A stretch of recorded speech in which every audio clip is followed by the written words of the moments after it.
Maalt oleme tulnud taas päikese kätte. Meil sirab Karukella puhkemajas imeline soe valgus.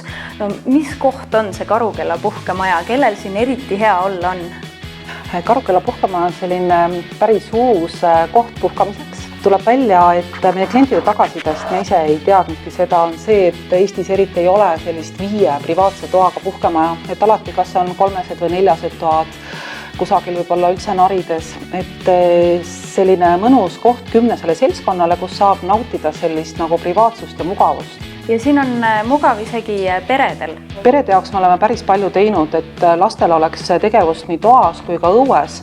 Ja ka nagu mitte, et ma ise seda välja mõtlen, aga kliendid on öelnud, et see on nii tore, et lastel on erinevaid asju, mida ette võtta, et nad ei ripu vanemate jalaküljes ja ei nuta, et igav on, et tegele meiega, et lapsed on omaette. Siin on neil liivakastid, väiksed majakesed, isegi kööginurgakene.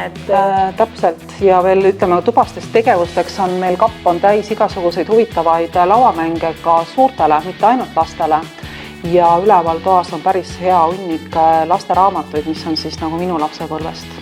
Tegelikult neid loevad parema meelega hoopiski need emad, tänased emad ja vanaemad, sest et see on nende lapsepõlve nagu teema. No kui nende aktiivsetest tegevustest veel rääkida, et siis ka täiskasvanud saavad siin mõnusalt aega veeta.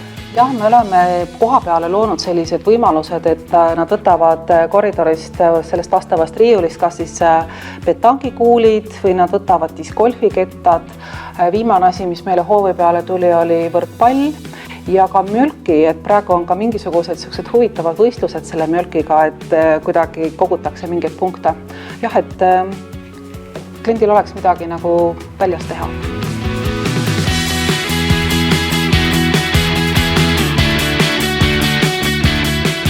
Ja kui on aktiivsetest asjadest tüdimus peal, siis saab ka chillida.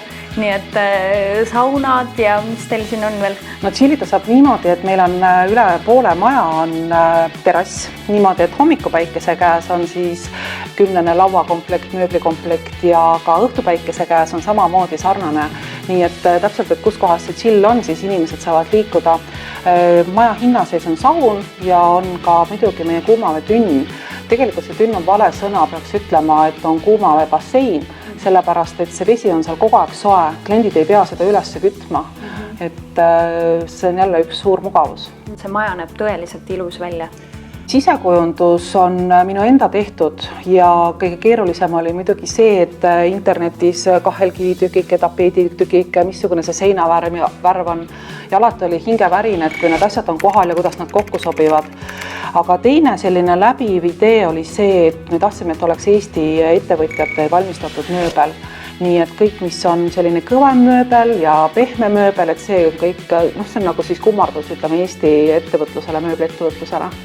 Nii et kellel siis huvi tekkis, siis teil on ka loosimäng plaanis käima lõpuks? Ja, meil on loosimäng plaanis ja üks tore 10 seltskond saab võimaluse siis meie ilusas puhkemajas puhata. Nii et hoiame siis Naudime elu Facebookil silma peal.